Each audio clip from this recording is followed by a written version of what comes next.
So hey guys, welcome back to my channel. My name is Shreyank Chaube, currently pursuing MBBS from management college Jabalpur.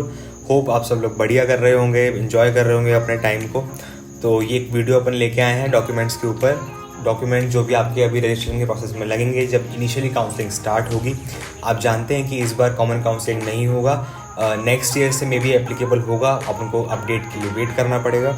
ठीक है, तो अभी अपन आगे चलते हैं डॉक्यूमेंट्स के ऊपर. कौन कौन डॉक्यूमेंट अपन को चाहिए पड़ेंगे फॉर इनिशियल रजिस्ट्रेशन. एक अलग से वीडियो बनेगा जिसके अंदर जो आपको काउंसलिंग के टाइम पे एक लंबी लिस्ट ऑफ डॉक्यूमेंट्स लगेंगे, तो उस टाइम में अलग से एक वीडियो बना के दूंगा. अभी के लिए ये सिर्फ आपका जो रजिस्ट्रेशन प्रोसेस होगा उसमें जो डॉक्यूमेंट्स लगेंगे उसके लिए ये डॉक्यूमेंट वाला वीडियो रहेगा.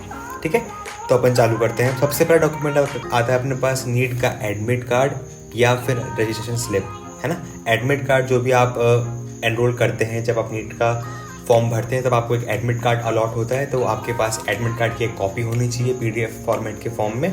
तो वो आपकी अपलोड होती है at the time of registration process.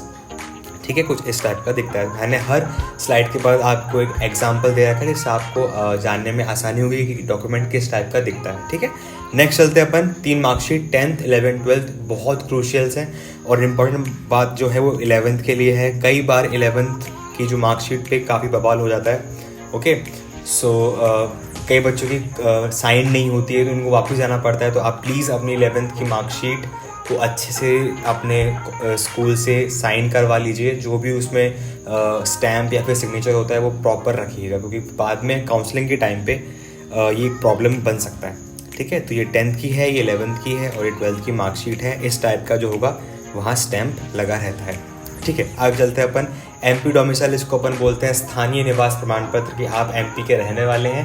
तो इसके लिए एक ये डॉक्यूमेंट आपको इम्पॉर्टेंट रहता है आपको स्टेट कोटा के काउंसलिंग में पार्टिसिपेट करने के लिए. कुछ इस टाइप का दिखता है. इंग्लिश और हिंदी दोनों में आपके पास ये कॉपी रहती है, तो आपका ये डॉक्यूमेंट इम्पॉर्टेंट है.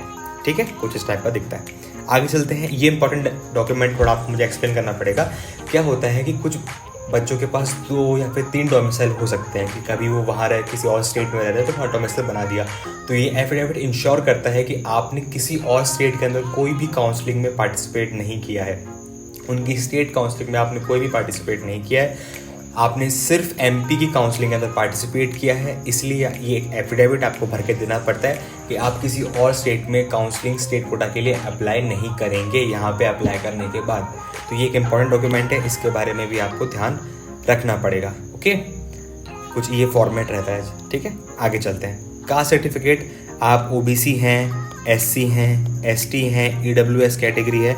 कैटेगरी वाइज जो भी फ़ायदा मिलता है, कुछ कैटेगरीज़ को कट ऑफ के ऊपर थोड़ी कट ऑफ कम जाती है, हाई जाती है, तो उसके लिए आपके पास एक कास्ट सर्टिफिकेट होना चाहिए जिससे आप अपनी काउंसलिंग में इंश्योर कर सकें कि आपको इस नंबर या फिर इस रैंक पे आपको एक कॉलेज अलॉट होगा कि नहीं होगा. ठीक है, तो आपके पास एक कास्ट सर्टिफिकेट होना चाहिए. ये सब जितने भी सर्टिफिकेट्स हैं नोटरी जाके नोटराइज्ड होते हैं. कास्ट सर्टिफिकेट हो गया, आपका डोमिसाइल हो गया, तो प्लीज़ आप अभी से बनने के लिए डाल दीजिए. अगर आपके पास नहीं है तो कोई दिक्कत वाली बात नहीं है, क्योंकि तुम्हें टाइम लगता है बनने में. ठीक है, आगे चलते हैं. अपने पास इनकम सर्टिफिकेट, जैसा कि आप जानते हैं MP में काफ़ी सारी स्कॉलरशिप है, मेधावी है, जन कल्याण है, डिफरेंट स्कॉलरशिप है, जहाँ पे एक income criteria crucial role play करता है. इसलिए आपके पास इनकम सर्टिफिकेट होना चाहिए. आपकी जैसे पूरा जो आपकी फैमिली, जैसे आप मदर या फादर दोनों कमाते तो उनका एक कंबाइंड इनकम जो रहती है आपके घर की, वो आपके पास होना चाहिए एज अ प्रूफ. ठीक है, तो कुछ इस टाइप का दिखता है आपके पास.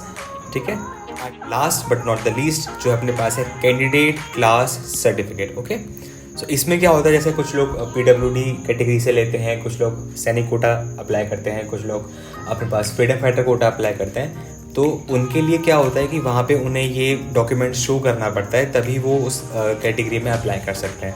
एग्जाम्पल के लिए मैंने आपको डिसेबिलिटी सर्टिफिकेट शो कर रखा है. वैसे एक फ्रीडम फाइटर का अलग बनता है, सैनिक कोटा का अलग बनता है. ठीक है, तो ये आपके पास गिने चुने 9 डॉक्यूमेंट्स थे, इसमें 3 आपके पास ये मार्कशीट्स हैं. ये इंपॉर्टेंट डॉक्यूमेंट्स हैं जो एट द टाइम ऑफ आपकी स्टेट कोटा की काउंसलिंग में जब आपका रजिस्ट्रेशन होगा तब आपको ये अपने पास रखने पड़ेंगे और ये डॉक्यूमेंट अपलोड होंगे ऑनलाइन. ठीक है, तो ये लिस्ट थी आपके लिए. सारे डॉक्यूमेंट अपने पास आप बना के रख लीजिए, बिल्कुल स्टैम्प, सील, जो भी एक प्रोसीजर होता है उसे कंप्लीट करके अपने पास रख लीजिए. सो यही वीडियो थी, इंपॉर्टेंट वीडियो थी आप लोगों के लिए. डॉक्यूमेंट्स के लिए काफ़ी लोग पूछ रहे डॉक्यूमेंट के बारे में. Watching, please like, share and subscribe my channel. Thanks for watching. Bye.